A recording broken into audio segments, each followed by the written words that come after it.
blue-white red mid-range. 2 different Facebook accounts, by the way, Orrin Beasley and Orrin Beasley's Mustache. Yeah. So you double follow. Yeah, and enough like just volume of space that they probably qualify as just 2 different legal entities. Yeah. He's one of our more successful grinders. He's based out of North Carolina, I believe. Indeed. Some Grand Prix top 8s to his name. Yep. Bunch of open success, and he's playing blue-white-red mid-range. We've seen different permutations of this. I guess the flash deck or the shell of Augur Bolus, Restoration Angel, and Snapcaster Mage, and then your usual smattering of removal, Sphinx's Revelation, some permission, Runechanter's Pike. We've seen permutations of this deck all through the format since Return to Ravnica has been here. Adam Prozac and Jerry Thompson have advocated and constructed this deck different ways, and so no stranger to the format. And on the left, we have Reid, who you guys are probably intimately familiar with, writer for StarCityGames.com, 5 Grand Prix top 8s, does very well in this circuit as well. He is playing, as usual, Bant Control. I actually had dinner with Reid last night. I asked him what he's playing. He said, I'm just playing the same deck. I have my 2 Grand Prix top 8s with it, as we see at Farseek. Just doing what I normally do. At Grand Prix San Antonio, I was calling him the king of the Drown Yard. Yep. He's just every time I walked over, he was just activate Drown Yard. Just untap, playing really fast. I got Amelia. With his boyish good looks, we also call him the June calendar boy. If there was a Magic calendar, he would be June. Sure. Not sure what month Kibler would be. We're still deciding there. Every month. Yeah. All 12. So Beasley starting off the action on his turn with a turn 2 Augur Bolus, finding a Searing Spear, attacks Reid on the 3rd turn for 1, plays a 2nd Augur, finding Sphinx's Revelation, and we'll see if he has a 3rd land drop shortly. Yeah, he has a Steam Vents, and he'll send the turn back. So as we see Reid on tap here, this is a pretty classic matchup in Magic history, honestly. There's mid-range versus pure control.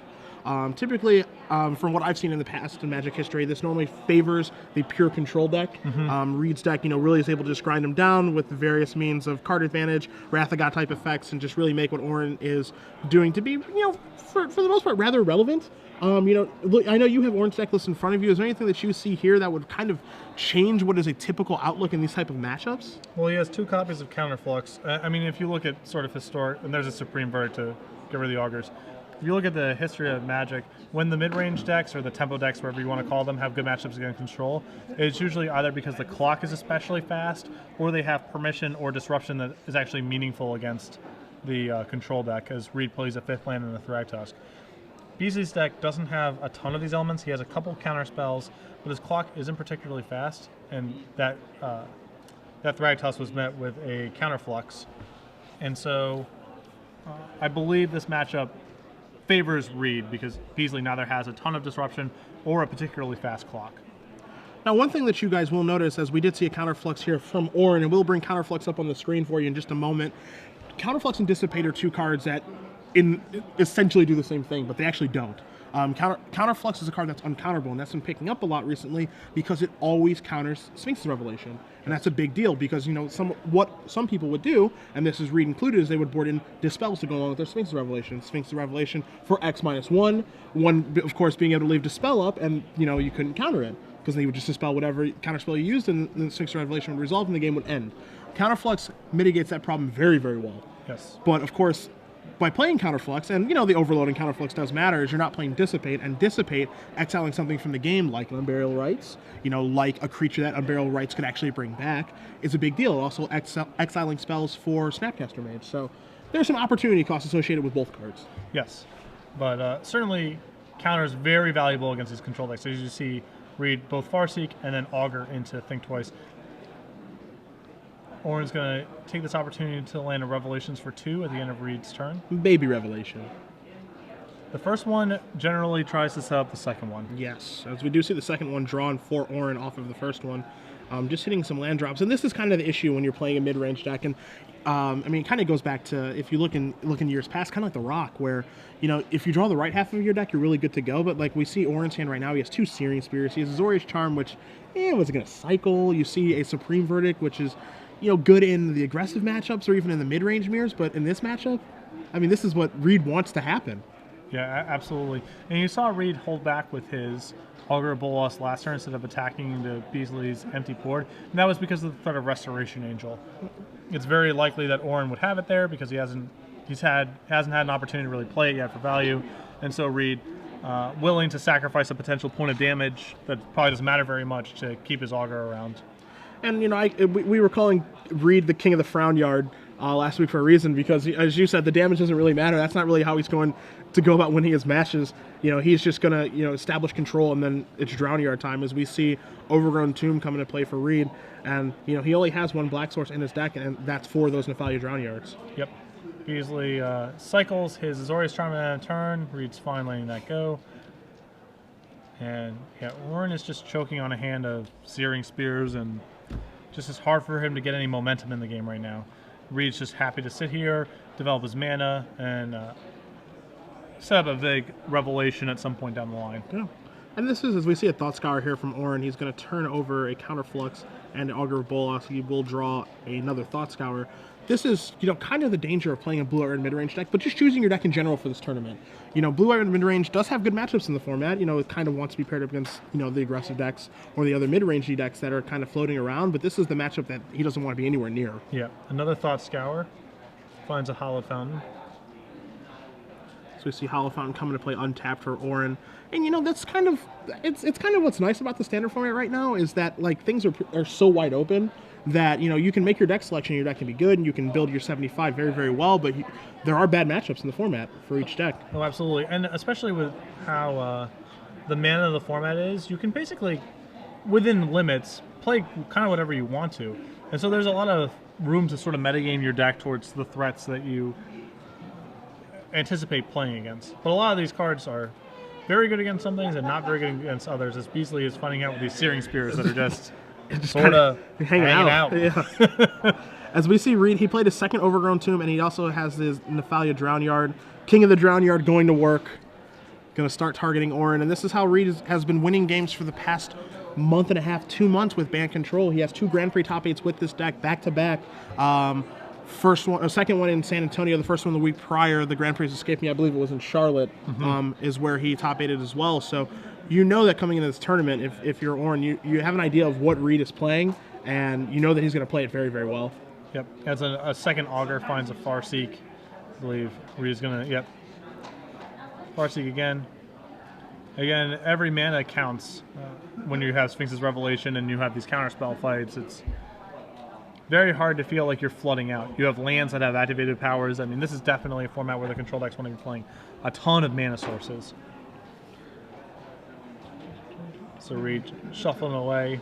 And Reid's deck has 26 lands in his deck, and he has 4 Farseeks as well. I mean, other cards to make sure he hits his land drops, like Think Twice, cycling Azorius Charm. So yeah, he just wants to play a land every turn. Yep. That's all he wants to do. So now with that Drown Yard starting to go, and Reid with a full hand, and he's tapped some mana, Orrin's going to land his Restoration Angel here at the end of the turn and try to get... He needs to start attacking. Can't sit here all day. And there is permission hiding in Reid's deck. He does have 4 copies of Dissipate in his deck, you know, so he does have ways to fight over cards that he feels like do matter. But at this point, it doesn't really seem like Restoration Angel is really doing all that much. So he just chooses to let that go, activate a Drown Yard, move back to his turn. Yeah, Reid not under a ton of pressure, although all those Searing Spears in Beasley's hand could end up throwing off the map. Reid is actually not nearly as safe as his life total would indicate right now. Beasley's just drawn an Unsummon. Appears to be 1 main deck copy. He does have another Restoration Angel in there. It looks like he has 2 Searing Spears and a Pillar of Flame as well, so as we're going to see a Restoration Angel here from Reid. And that is also a singleton. Looking to blink one of these Augur Bolas, get a little deeper into his deck. And this is where the game starts to get really rough for Orrin. He doesn't really want to use these Searing Spears to like mow down this Augur, but he also can't just let Reid defend himself and block a bunch.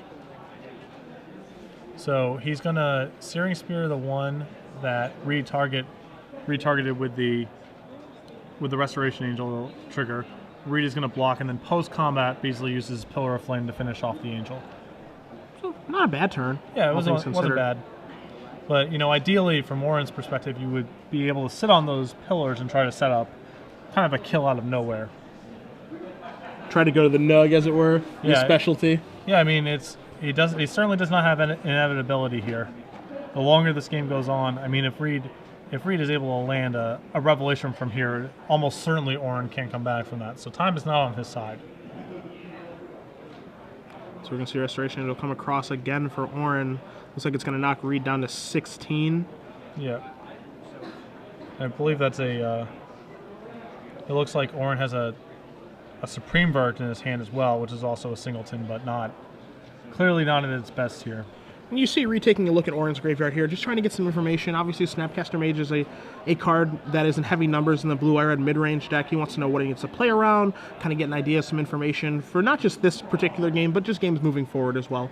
And it's part of the risk of trying to win the game off of Drown Yard against some of these tempo decks is there's just a lot more utility you're giving them out of their graveyard. Moorland Haunt could be a thing. And Reid's going to go for a big revelation here. That's for 5. You see he's left open access to not only Nefali Drown Yard, but he can also cast Dissipate as well if he has one in his hand. Yeah. And I like this play a lot from Reid, given how Beasley didn't fight over the Restoration Angel.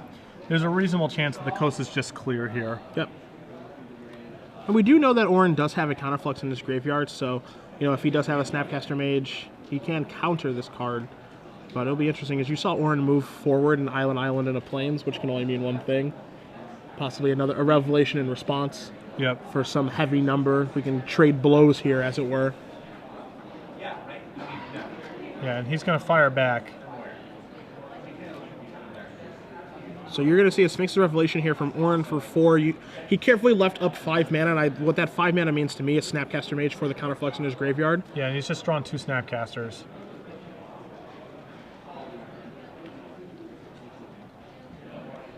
So Beasley found the card he was looking for, but if Reid has a Dissipate here, it's not going to ultimately stop this revelation.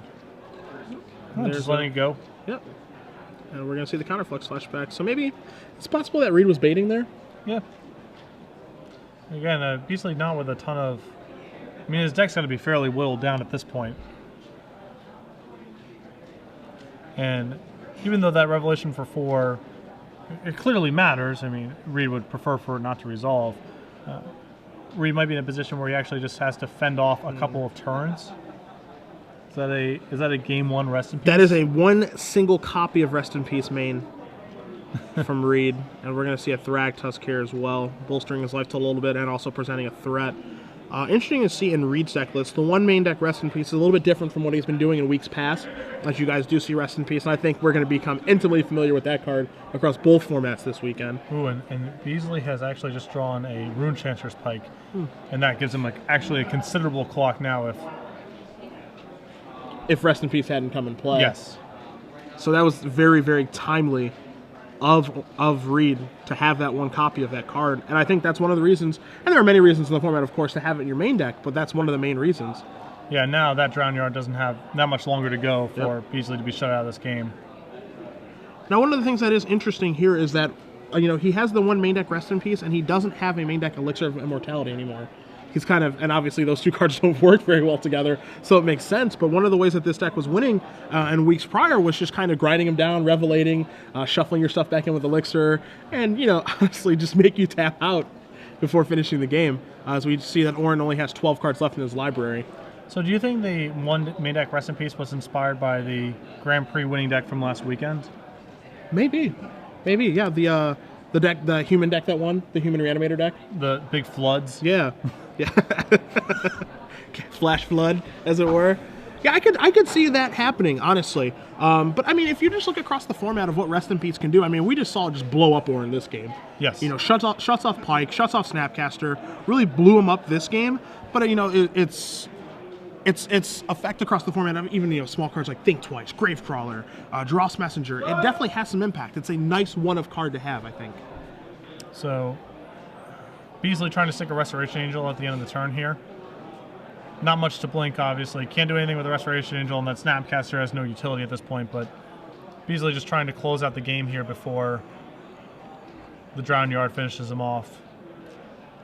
Feels like one of those movie scenes to me where, some sort of boat floods and the water's just moving up. You're just like, we gotta go find Jimmy or whatever. the water is just coming up on Orrin right now, and he doesn't want to go under. before it's too late, as we see a Drown Yard activation. Yeah, most decks in the format are using their graveyard to some effect. Yeah. So one Rest in Peace in a deck with a ton of card drawing is pretty low opportunity cost, and then you see games like this where it's just devastating. Yeah. As we see a Terminus from Reid. Not entirely a combo with the Drown Yard kill, but that's fine. Yeah. Good enough to get it done. We're going to see that Singleton Unsummon that you talked about earlier from Orrin, targeting a Restoration Angel. Terminus, also a card that we are going to become pretty familiar with this weekend in both formats, Patrick. As you know, it's been seeing a lot of play in Legacy, but it's also been seeing a lot of play in Standard now because of zombies. Yes. There's a lot of creatures, whether it's because of Undying or some sort of durability against Supreme Verdict. You know, you saw Kibler's deck, which is just a sea of regeneration creatures. Yeah. Terminus gives you, a little bit of an edge against people who are playing creatures to metagame against Supreme Verdict. And, you can also mize around with it too, which is nice. Yeah, there's also, there are those big turns, and this is something that I was talking with AJ Soccer about last weekend, of, the ultimate turn where, you go a Miracle Terminus, and then you're able to also play Planeswalker or Thragtusk or whatever, all in the same turn, which is just awesome. Yeah, those swings are what can put the control deck firmly in the driver's seat. So Beasley again playing the Restoration Angel. He unsummoned at the end of the turn. It feels like to me Reid is just trying to hold on here. Yeah. Feels a little bit weak. Yeah, his hand. We don't get a good look at his hand here. It's possible that he just doesn't have a lot to defend himself with at this point. Because he's getting within range. I mean, Beasley has a Searing Spear. And Orrin's deck is only down to like 4 or 5 cards, and He doesn't have enough to kill him this turn, and Reid just goes go Drown Yard, untap, Drown Yard you again, and that's it. So Reid Duke up a game here against Orrin Beasley in a match it's a hair versus hair match. It's like a WWE loser shaves it off. Yeah, it's a hair mirror. Yeah. You have Orrin's deck list in front of you. He is down a game and looking to turn things in his favor. He has a negate. He has 2 copies of Oblivion Ring, which are normally good against these control decks because they have some amount of Planeswalkers, although Reid's has 0 main. So at least game 1, Oblivion Ring wouldn't be particularly good. The big one is 2 copies of Jace Memory Adept. We've seen this card pick up a little bit in popularity over the last couple weeks because of the ban. 4-color control deck, whatever, stuff in that space. It's very easy to just, if you resolve Jace because these decks aren't particularly good at attacking, very easy to win by just mill 10, mill 10, mill 10, the end. That's it. Yeah. Yeah. Yeah, I mean, this is a card that Jerry Thompson has been championing a little bit. He played it in the sideboard of his blue-white-red flash deck. He's just like, I'm going for the throat with this card of, I'm not going to try to fight over Sphinx's Revelations and all this nonsense. Just try to get this in play, maybe protect it and just upstairs 3 times, 30 cards, that's going to do it. And milling people out, as we have just seen in that particular game, is a viable strategy in these control mirrors. Yes, I mean, I was, the round that I have previously, I watched Noah Kessel get Jaced out of his match. It's a real thing in these control matchups. And so many of these control decks are a lot of defend myself and a lot of card drawing, and not a lot of ways to battle Planeswalkers except for, some spot removal, like Oblivion Rings or whatever. It's not like previous formats where you have man lands or some of these decks have more attacking elements. The Planeswalkers are just pretty good against these decks. A lot of that is mitigated by the fact that a lot of them are fairly low impact. I mean, Garrick making a 3/3 every turn. The control deck can fight against that. Sure. Jace, the Return to Ravnica Jace, its powers are okay, but certainly something you can withstand. But Memory Adept is lethal very fast. You do not have much time to get out from under that. Yeah, that card does not mess around at all as far as the clock is concerned. Yeah. Taking a look at Reid's sideboard here, he is up a game. And as you brought up, there are no Planeswalkers in Reid's deck list this week. There have been Planeswalkers in previously, but you're not going to find any in the main deck here. But you are going to find a Jace Memory Adept, as we just talked about, in his sideboard as well. He only has 1 copy, where Orrin has 2.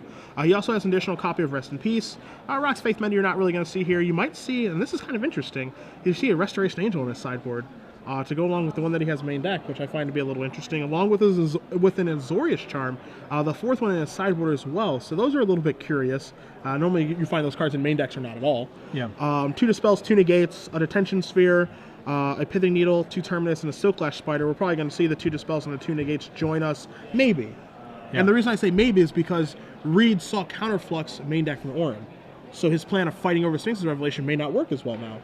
Yeah, it's still hard to imagine that, it's hard to imagine if I'm in Reid's position that Negate's going to be bad because Beasley's deck is so spell heavy, and presumably he's signing into either more counters of his own or planeswalkers. So Sure. I would have to assume that Negate would be good here.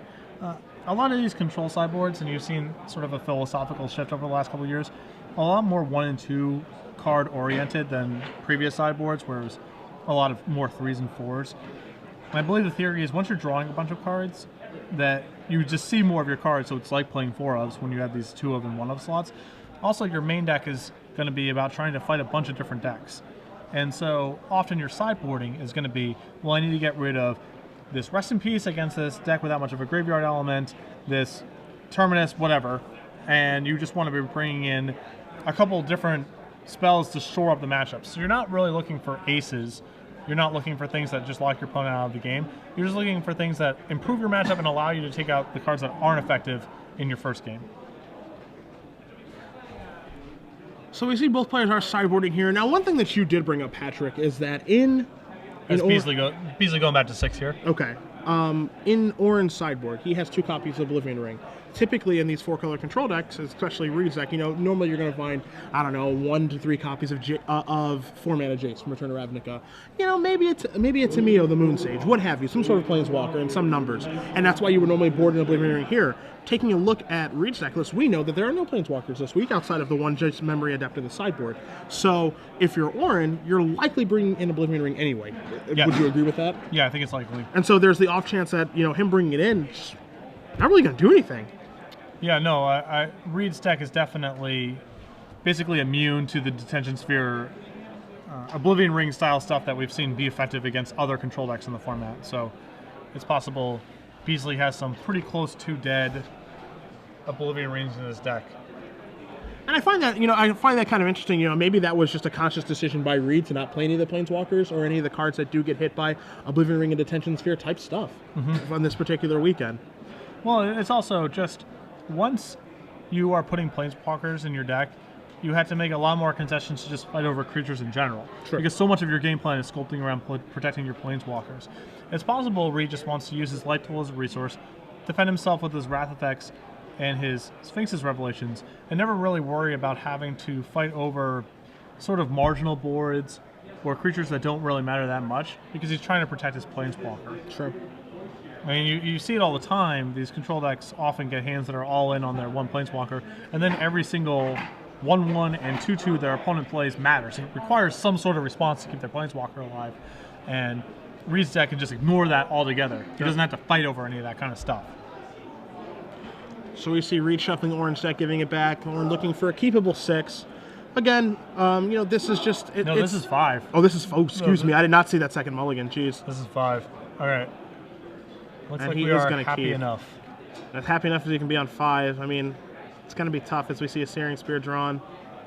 The one thing that, is kind of difficult with this blue-wired mid-range deck is that it doesn't really have a way to, kind of filter its draws with Think Twice and, some of the other ways to kind of get himself out of this mulligan. He has 4 Thought Scours. Yeah. That's really it. I mean, he has 4 Azorius Charm to cycle, but, this isn't a deck that mulligans incredibly well. Yeah, his only real way to catch up on raw card count is Augur and Snapcaster on cantrips. He doesn't have, like you said, the Think Twice, that sort of durability.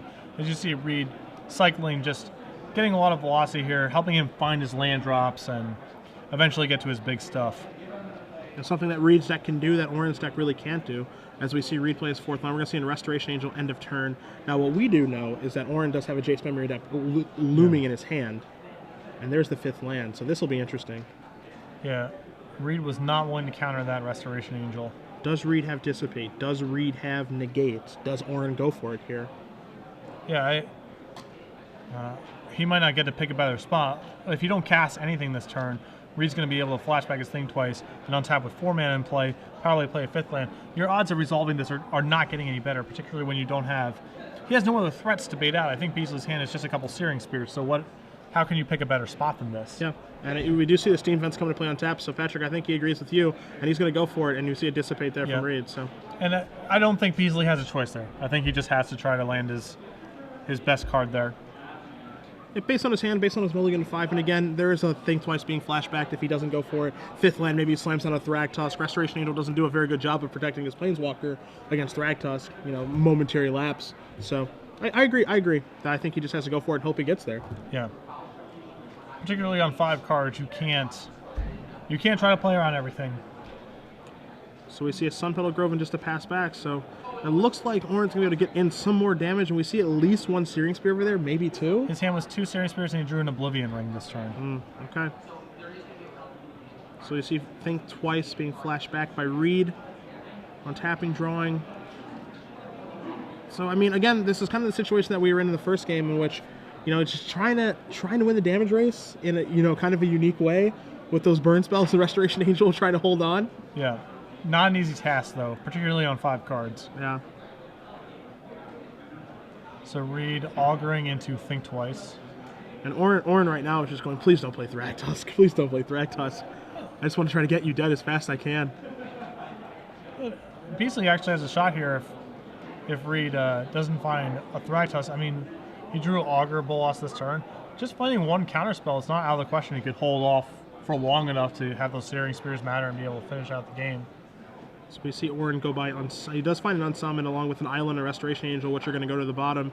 Yeah, if Orrin was able to find a Counterflux that turn, or some sort of counterspell, he may be able to steal this one.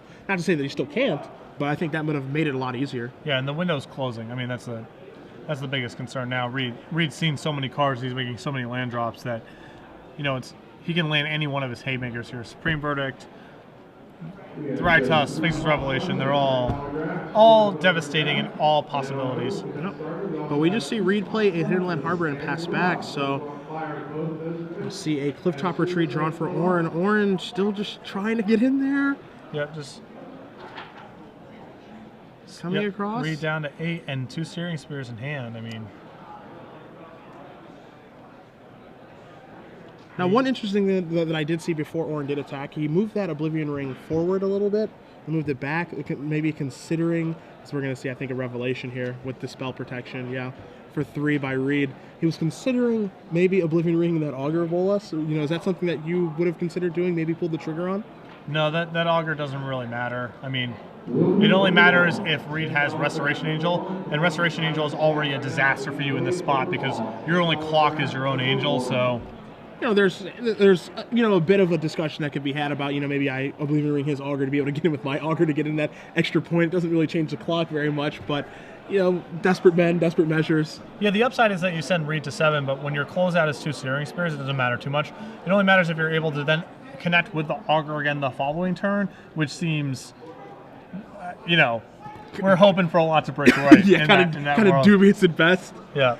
As we see Reid cast a Farseek here, he's going to get an Overgrown Tomb, so he's setting up the Frown Yard. He does have the black mana now if he draws one. And the Revelation at the end of the turn, giving him much more of a cushion here.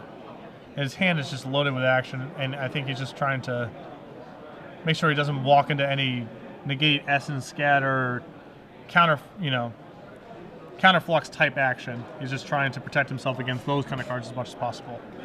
And we see this Augur Bolas fun to Think Twice for Reid, and, you know, he's doing a nice job of setting up his game plan, as we're going to see Drown Yard come into play now. But again, his life total is at risk, and it has been for a little while here. And I think he's just looking for, like, you know, that one Thragtusk to gain him 5 life, and then he's, like, kind of going to be comfortable. Yes. You know, it's going to give him a couple of turns of reprieve to be able to do what he wants to do. But again, as you said during game 1, even though he is at 11 life, you know, it's not as safe as you would really think he's going to be. Yeah. So you see Orrin draw an Augur of Bolas. He's going to come across here again with Restoration Angel, knocking Reid down to 8. We know he has 2 spears, which theoretically puts him at 2. I'm actually a little surprised Beasley there didn't try to fire off 1 spear at the end of the turn, because it means that then Snapcaster is also a lethal draw. Sure. It does set off the warning bells a little bit from Reid's perspective. Maybe he plays a little bit differently with you firing it off there, but if I was in Beasley's position, I would want to make sure that if Reid does mess up, or if I draw a Snapcaster and I feel like I can go for it, that you have as many draws as possible to make that happen. Now, interesting thing that just happened here. Orrin plays a Augur of Bolas in the second main phase. It showed him a Sphinx's Revelation and a Thought Scholar. Yes. Now, Thought Scour, you know, a little bit of velocity, get him a new card immediately. Sphinx of Revelation, obviously there's some setup here, and Reid did represent a Dispel when he cast his own Sphinx of Revelation. Would you have taken Thought Scour there, or are you okay with his decision to take Sphinx of Revelation for kind of a down-the-road type scenario? I'm fine with taking Revelation there, because if it does draw to Dispel, that means, you know, assuming Reid only has one counter in his hand, it means that you're drawing live next turn into another Searing Spear or Snapcaster Mage to flash it back. You need to find a spell impactful enough to actually induce a counter spell at this point, because you're trying to cobble together some lethal draw. Now, in Reid's hand, it looks like he's moving forward that Rest in Peace, okay, and he does play that. And we do know that he has a Thragtusk. I did just catch a glimpse of that as well, so it's going to be interesting to see the route that he tries to take to basically stabilize here. I mean, Thragtusk with Dispel backup seems pretty awesome here, but I guess Reid is finding a different line. Let's see what decision Orrin comes to. Orrin is just going to pass back. He's not going to fire off those spears just yet. Draws third spear. Ooh. That's a huge draw. Now, what do we have here from Reid? Feels like a Restoration Angel to me. Okay. Beasley has lethal in hand. He does. Now, this is interesting because, you know, let's say that the Restoration Angels run into each other. Reid tries to activate a Drown Yard. He's dead. Yeah. And it's very unlikely that 3 Searing Spears is on his radar right now as a possibility. Now, my question is, and I think, you know, it's pretty safe to assume that Reid knows that Searing Spear is in his deck, but did he see a Searing Spear game 1? Yes, an Augur got killed in response to a Restoration Angel trigger. Perfect. So yeah, Reid is aware that it's in the deck, but putting him on 3 here is... And I think Beasley is contemplating using an Unsummon to clear it out of the way. Yeah. But it seems dubious to me, unless you have a 7th mana. Because then, if Reid's willing to replay the Restoration Angel, then you can just fire off your 3 spears. Yeah, he's just going to let it go. Yep. And, you know, obviously Reid has 2 Grand Prix top 8s with this deck, so I think, obviously he's very good at playing this sort of deck. He knows exactly what he's doing. But again, it's interesting because, like, you can make the argument for, you know, milling him in a turn, but again, like, Reid can just simply say, why would I ever put my shields down here? Right. As we are going to see an Unsummon on the Restoration Angel now.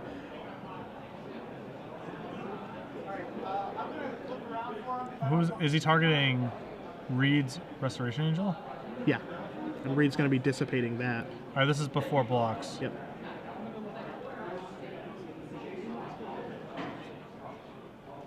You see Orrin thumbing through those spears. I mean, it's a tough play there. I mean, Patrick, if you're in that situation that Orrin's in right now, you know, do you try to fire off on Unsummon there and try to bounce it to get through? Because then he can just replay it, and then we can't kill him in response to him replaying it because we can't triple spear him. Or do you just let him run into each other and hope that he makes the mistake? I would probably be happy to pass there, because if Reid uses the Drown Yard, he just dies. If Reid is willing to just untap, then your Revelation is likely to draw out some sort of response, and then you get to go for it again with your 3 spears. But I think unsummoning his Restoration Angel just tips your cap a little bit too much. There's no way this is happening unless Orrin's hand is something pretty specific. Whereas if you just let them bounce off each other with your mana up, it just looks like you're going to Revelate at the end of the turn. Yeah. Reid might actually be willing to use his Drown Yard there, and then you get to punk him out with your Searing Spears. Yeah, there's a situation there where, you know, there's a line of thought there that Reid is like, okay, like, you can Revelate for 3, that's fine. I don't really care about you drawing 3 cards. As we're going to see a Silklash Spider here.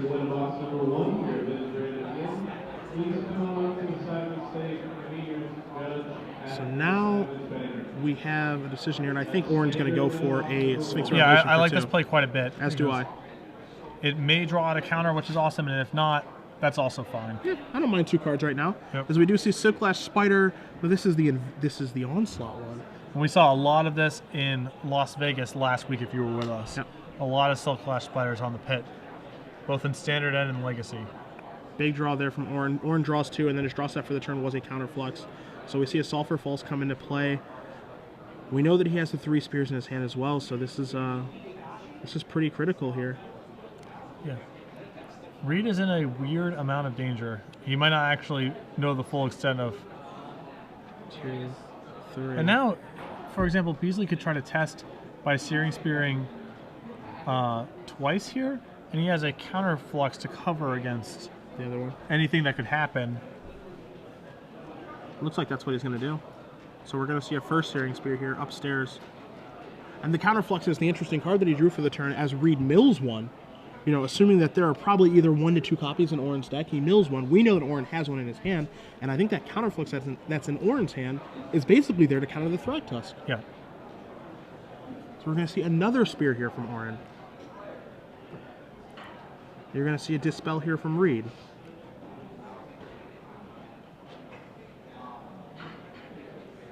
So if you're Orrin now, what do? I think he's actually obligated to fight over these because what else are you holding that Counterflux for? Attacking is a non-starter at this point in the game. Reid's board is too well established. Your only hope of winning is getting these Searing Spears to resolve. Yeah, I like this a lot. I think this is really Orrin's only path to win this game. It's tough, you know, because you know that Reid has Thragtusk looming. He's drawn so many cards this game, it's safe to believe that he has one in his hand. So, I mean, knocking him down to 2 is great, but now he's just going back up to 7. We can't attack through to get any damage through. So, you know, did we accomplish anything by counterfluxing that Dispel versus trying to save Counterflux for a Thragtusk? I think that it would be one thing if Rest in Peace wasn't in play and our Snapcaster Mages were a live draw.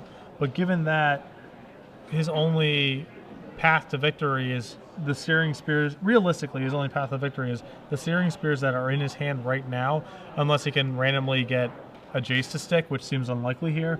I don't think he has much of a choice but to go for it. I mean, it looks ugly now, but I think, you know, what happens if Beasley passes? Even if he gets to counter flux the Thragtusk, and it's possible if he doesn't counter back, Reid just starts test failing him with other stuff.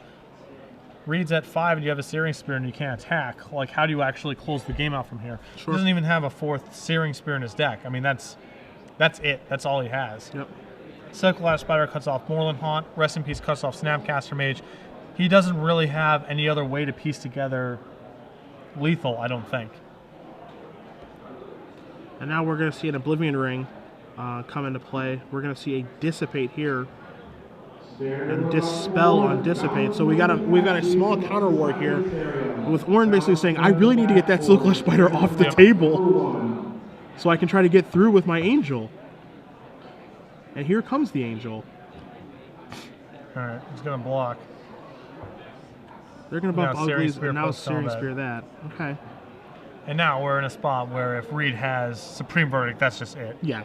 That was all of Beasley's action. Now he's just trying to connect a couple times with Restoration Angel. And again, as you brought up, because of Rest in Peace being in play and Orrin only having 3 Searing Spears in his deck list, that's it.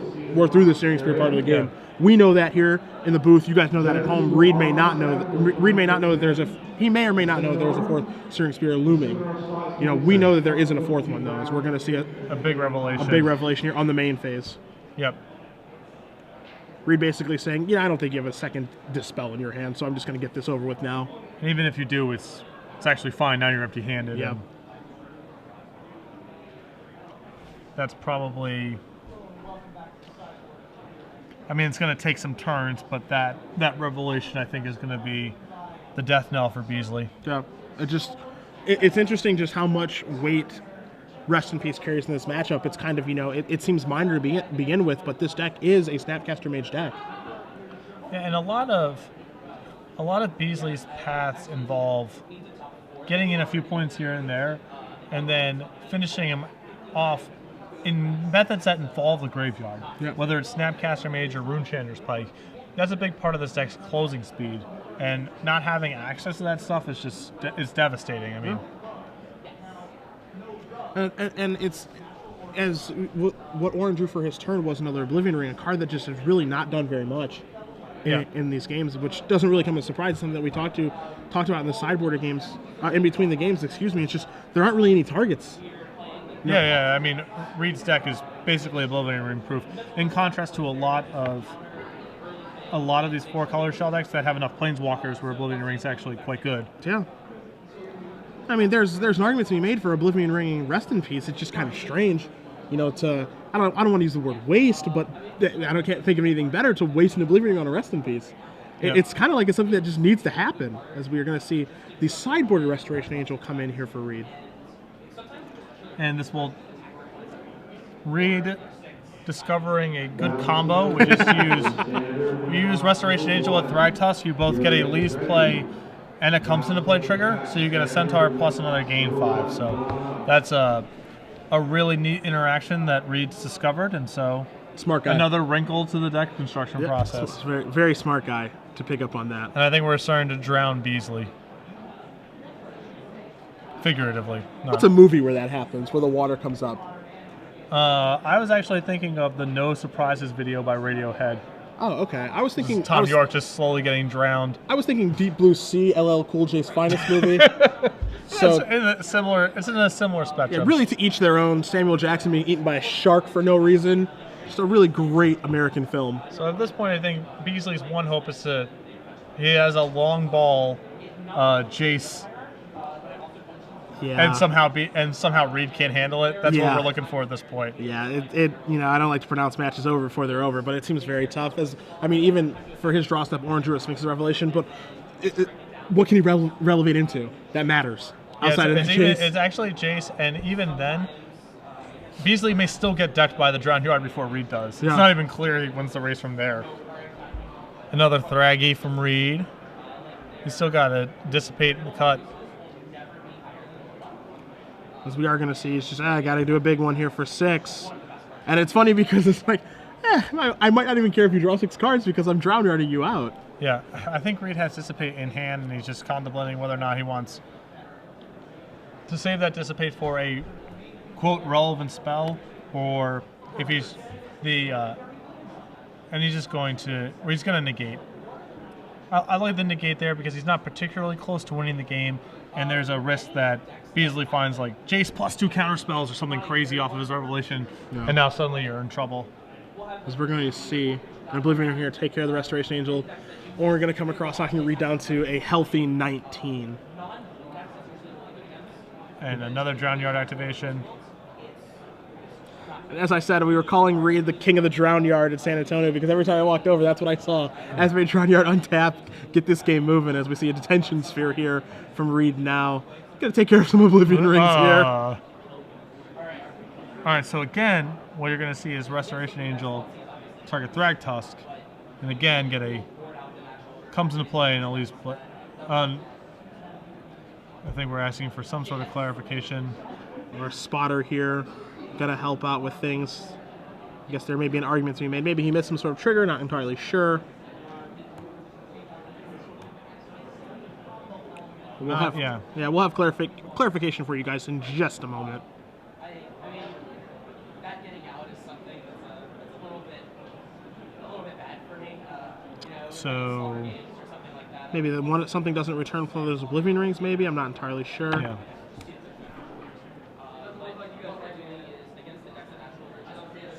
So. Oh, I understand. Okay. Reid was trying to trigger the comes into plays in such a way that he could get Soulclash Spider into play, use it to kill Beasley's Restoration Angel, and then have his own Restoration Angel come into play. So he's just trying to set up his trigger so he could Spider. Smart play by Reid. There's a concession.